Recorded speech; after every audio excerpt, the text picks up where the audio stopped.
wave continuously stick at the rocks. Cracks develop. Over time, they become large and thus low like they are from on the rocks. They are called sea waves. आपका क्या है ये work of C waves, मतलब समुद्री तरंगों के कार्य। जो समुद्र में जो वेव्स होते हैं उनके क्या कार्य है ना। जो आपका सी वेव्स होते हैं वो आपका क्या करती है, जो आपके फर्स्ट में हम लोग इसके पहले हम लोग देखे थे मेजर लैंडफॉर्म जो बनता है उसको क्या करती है, ये लेजर लैंडफॉर्म को बनाती है। और उसके बाद जो सी वेव्स होती हैं वो क्या करती है, लगातार आती सी वेव्स आती है और क्या होती है, लगातार आपके क्या किससे टकराती है, सेलों से टकराती है। जैसे कि आपका ये सेल बना हुआ है ना, एक साइड में ये है और फिर एक साइड में फिर इस तरह से, और वाटर इधर से आ रही है ना, बहते हुए आ रही है, इधर से बहते हुए आ रही है, आके इधर टकरा रही है, तो यहाँ ऐसे यहाँ टकरा रही है, इधर से बहते हुए यहाँ टकरा रही है, इधर से बहते हुए आपका यहाँ पर टकरा रही है। तो टकराते टकराते क्या होती है आपका, इसमें क्या है, जिससे इसमें क्या होता है, लगातार टकराते टकराते यहाँ पर क्या होता है, हम लोग का क्या बन जाता है, इसमें आपका जिससे इसमें दरार भी हो जाती है, दरार पड़ने लगती है। यहाँ टकरा रही है, यहाँ दरार पड़ गई, यहाँ टकरा रही तो यहाँ पर दरार पड़ गया ना। इस तरह से क्या है, दरार पड़ता जाता है टकराते टकराते। उसमें क्या होता है आपका, जिससे दरार विकसित हो जाती है और समय के साथ में आपका क्या होता है, समय के साथ में बड़ी, और वो क्या होता है धीरे धीरे ये दरार जो है आपका, ये धीरे धीरे ये क्या है फिर बड़ा होने लगता है और बड़ा हो जाएगा। फिर ये भी ऐसे बड़ा होते होते ये दरार जो होती है आपका समय के साथ बड़ी होने लगती है, विकसित होने लगती है। फिर इनको हम लोग क्या कहते हैं, इनको हम लोग फिर कहते हैं सी केव। केव मतलब गुफा, सी मतलब समुद्री, मतलब समुद्री गुफा कहते हैं। धीरे धीरे धीरे धीरे क्या होता है, बड़ा होने लगता है, छेद क्या पहले छोटा रहेगा, टकराते टकराते टकराते टकराते ये फैलता जाता है, फैलता जाता है। तो ये आपका इसमें बदल जाता है, सी केव्स में बदल जाता है। As these cavities become bigger and bigger, only the roof of the caves remain, thus forming sea arches. Further erosion breaks the roof and only walls are left.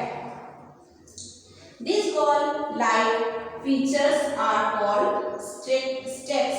ये आपका क्या होता है, फिर आपका इसमें किसमें बदलने लगता है, ये समुद्री सी केव्स में बदलने लगता है। उसके बाद इन केव जो केव होते हैं, केव में क्या होते हैं, बड़े हो जाने के कारण इनमें क्या हो जाता है, केवल जो जैसे कि आपका देखिए यहाँ पर आपका छेद बड़ा होता जा रहा है, बड़ा होता जा रहा है। तो यहाँ पर क्या हुआ, बीच में अंदर ये तो पूरा खाली होता जा रहा है ना, टकरा टकरा के ये बीच में आपका पूरा खाली होता जा रहा है, खाली होता जा रहा है, खाली होता जा रहा है। बस जहाँ जहाँ आपका टकरा है वहाँ पर ये भी खाली होगा, टकराते टकराते ये क्या हो गया, आपका बीच का ये वाला हिस्सा आपका क्या होगा, पूरा आपका खाली हो गया है ना।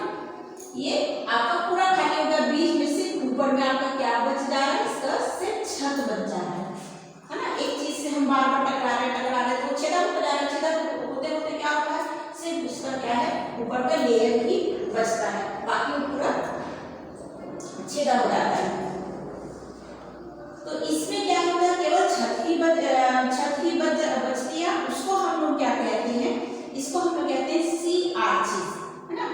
जो आपका उसके बाद क्या हो जाता है, फिर ये छत को भी तोड़ देता है। फिर धीरे धीरे धीरे धीरे जब ये बढ़ता जा रहा है तो क्या ये छत बचेगा, नहीं बचेगा, ये आपका पतला होता जाता है, पतला होने पर फिर ये टूट भी जाता है, तोड़ देता है। और केवल आपकी जो ये आपका क्या हुआ, ये छत आपका टूट गया है ना, यहाँ टकरा रही, ये छत आपका टूट गया, बस उसका क्या हुआ, किनारे किनारे का दीवार बस बच गया आपका। तो इस तरह से क्या होता है आपका, फिर दीवार बच जाती है। इसको हम लोग कहते हैं स्टेप्स। इसको हम लोग क्या कहते हैं, स्टेप कहते हैं। The steep rocky coast rising almost vertically above sea water is called sea cliff. The sea waves deposit sediments along the shores, forming waves.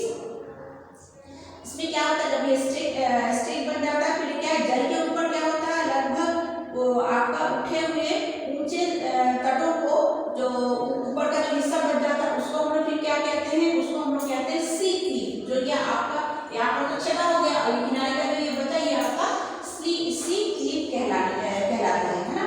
फिर क्या है, ये सब जो सी वेव्स आती है किनारों पर और उसमें जो भी मटेरियल जो पानी के साथ बहते हुए आता है वो जमा होने लगता है, जमा करके क्या होता है उसमें क्या बनाने लगता है, फिर वो कूलिंग का निर्माण करती है, मतलब उसमें फार्मिंग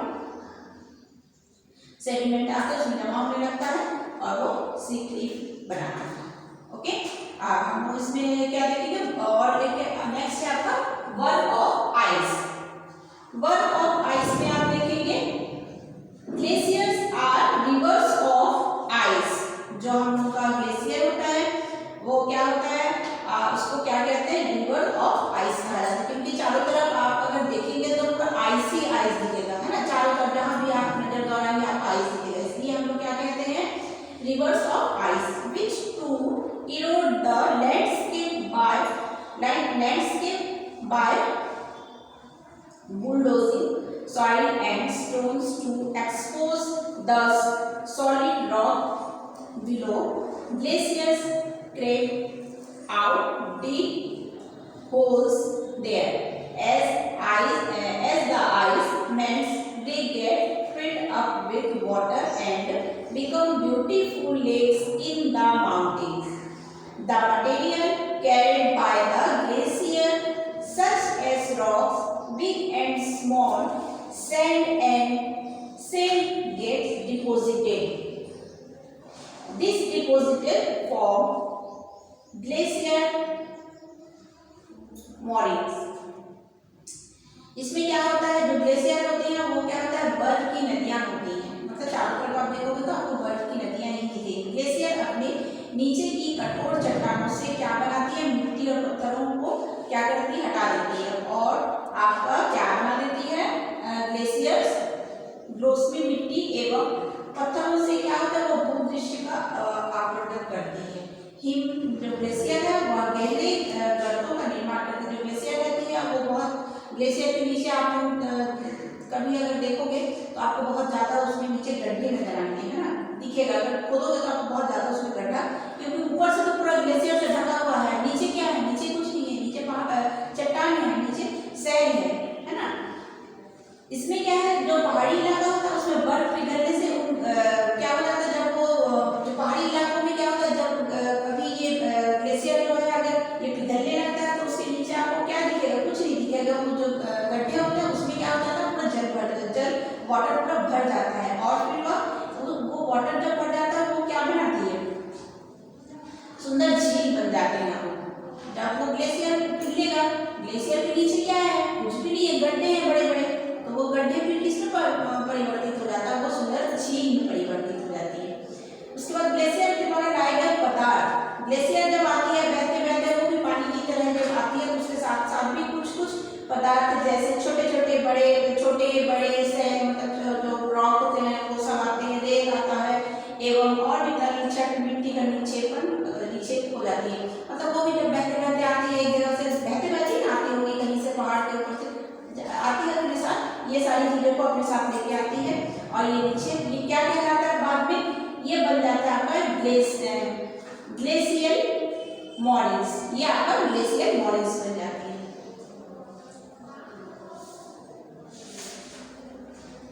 इसमें आप लोग लिखेंगे लेट्स डू, हाँ, और उसमें आप लोग उसकी करने के लिए आपको बोला जा रहा है,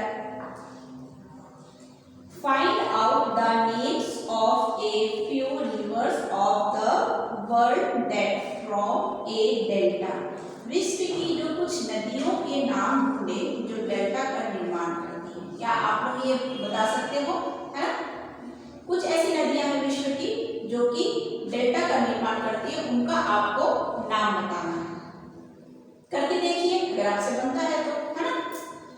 फिर नेक्स्ट क्लास में हम लोग देखते हैं next chapter, next paragraph, work of